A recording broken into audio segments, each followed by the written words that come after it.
అన్న మీ సినీ కెరీర్కి వస్తే లైక్ జోష్ అనేది ఒక మంచి ఎంట్రీ అన్న నాకు తెలిసి. ఎందుకంటే నాగ చైతన్య గారు ట్రై చేస్తూ ఉన్నారు సినిమాల్లో. ఆయనకు కూడా మంచి ఫిలిం అనమాట, ఆయన కూడా డెబ్యూ ఫిలిం అది, రైట్? అవునవును. సో ఆయన కూడా ఇంట్రడ్యూస్ అవ్వడం, మీరు ఇంట్రడ్యూస్ అవ్వడం ఎట్ ఎ టైం. సో ఎలా ఉండేది ఆ కాంబినేషన్స్ కానీ? అంటే మేము బ్యాచ్లుగా ఉండేవాళ్ళం ఫిలింలో. మాది గుణా బ్యాచ్ అని 15 మెంబర్స్, రాధా బ్యాచ్ అని, అలా బ్యాచ్లుగా ఉండేవాళ్ళం. కలిసినప్పుడు మాత్రం సరదా మాట్లాడుకునేవాళ్ళం. ఆ సీన్స్ జరిగినప్పుడు అలా అలా అలా బాగుండేది. జోష్ అనేది ఎప్పుడు మాకు, మేము దిల్ రాజు గారికి, వాసువర్మ గారికి, సత్యానంద్ గారికి, రామానంద్ గారికి మేమైతే థ్యాంక్స్ చెప్పాలి.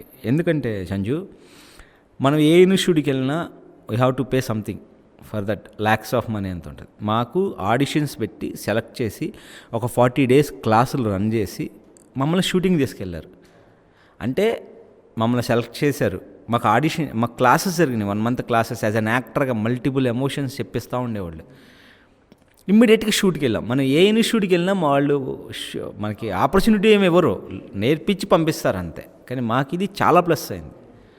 యాజ్ అన్ యాక్టర్గా ఇనిషియల్గా మనం ఎంత ప్రాపర్గా నేర్చుకున్నాం అన్నది కౌంట్ అవుతుంది కదా, అది చాలా హెల్ప్ అయింది. ఆ ఆడిషన్లో నేర్చుకుందే నేను భీమిలీలో పర్ఫార్మెన్స్ చేస్తే, భీమిలీలో ఆడిషన్ ఇస్తే నేను భీమిలీలో ఆపర్చునిటీ వచ్చింది. భీమిలీలో సూపర్ రోల్, ఆదిబాబు రోల్ చేశాను నేను. ఫుల్ లెంత్ ఉంటుంది. ఇమ్మీడియట్గా నాని అన్నతోటి 45 days వర్క్ చేసే ఛాన్స్. అప్పటికి నాని అన్న, ధనరాజ్ భయ్య, తాగుబోతు రమేష్, వీళ్ళందరూ మాకన్నా సీనియర్స్ కొంచెం. సో వాళ్ళతో జర్నీ అనేది నాకు లెర్నింగ్కి చాలా హెల్ప్ అయింది, ఇంకా మోర్ లెర్నింగ్కి. నాని అని ఎప్పుడు కలిసిన ఓన్లీ సినిమా గురించే మాట్లాడతారు. సో నాని గారితో 2 సినిమాలు కదా, రేపు పిల్ల జమీందార్ చేశాను. అవును. సో 2011 పిల్ల జమీందార్. ఎందుకంటే మీతో పాటు నాకు తెలిసి జోష్ మూవీలో సిద్ధు జొన్నలగడ్డ హీరో, సిద్ధు రాకేష్, అవును, ఇద్దరు. సో ఇప్పుడు టాప్ నాచ్లో ఉన్నారు వాళ్ళు అంతా. సో వాళ్ళు కూడా అప్పుడే కెరీర్ స్టార్టింగ్, ఇప్పుడే కెరీర్ స్టార్టింగ్. అవునవునవును, చిన్న రోల్స్ చేసుకుంటే. ఎప్పుడన్నా మీరు అందరూ కలిసినప్పుడు డిస్కషన్స్ ఎలా ఉంటాయి? బాగుంటుంది. అంటే Siddhu is very talented. First నుంచి కూడా చాలా అప్డేటెడ్గా ఉండేవాడు. సిద్ధు కానీ రాకేష్ కానీ ఇద్దరు చాలా అప్డేటెడ్గా ఉండేవాళ్ళు.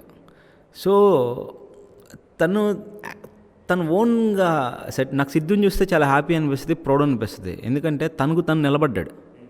సిద్ధు పర్టికులర్గా తను ఫామ్ చేసుకున్నాడు రూట్ని. వెరీ ప్రౌడ్ అనిపిస్తుంది. ఒక్కోసారి చాలా కష్టం అనిపిస్తుంది. సిద్ధు భలే కొట్టాడు అసలు, మా అమ్మ. అది సిద్ధు అంటే ఇవన్నీ చూస్తున్నప్పుడు మనం ఒక ఫిలింలో మంచి క్యారెక్టర్ వచ్చి సక్సెస్ వచ్చి మనం దీనికే ఈ క్యారెక్టర్ రావడానికి మనం ఎంత సక్సెస్ కొట్టడానికి మనం పడిన జర్నీ అంటే మనకు ఒక్కరికే తెలుసు స్ట్రగుల్. అలాంటిది సిద్ధు హీరోగా నిలబడి ఆ స్టాండర్డ్కి వెళ్ళాడంటే నిజంగా వెరీ ప్రౌడ్ ఆఫ్ హిమ్. మాలో ఒకడు ఎదిగాడు. ఇంకొకటి, నాకు తాగుబోతు రమేష్ భాయ్ ఎప్పుడో మాట చెప్తాడు, మంచి కాన్వర్జేషన్ ఉండేది మా ఇద్దరి మధ్య. డల్లింగ్ ఎప్పుడు కూడా ఎదుటోడు సక్సెస్ మనం ఎంజాయ్ చేస్తే మనలో ఒక ప్యూరిటీ ఫామ్ అవుద్ది, మనం కూడా సక్సెస్ రూట్లోకి వెళ్తాం. అది చాలా మంచి కూడా అనిపించింది నాకు. నేను ఒక 12 years బ్యాక్ విన్నా. నాకు అందుకే నా ఫ్రెండ్స్ ఎవరైనా మంచి సక్సెస్ కొడితే నాకు చాలా హ్యాపీ అనిపిస్తుంది. మేబీ నేను ఫాలో అవుతాను.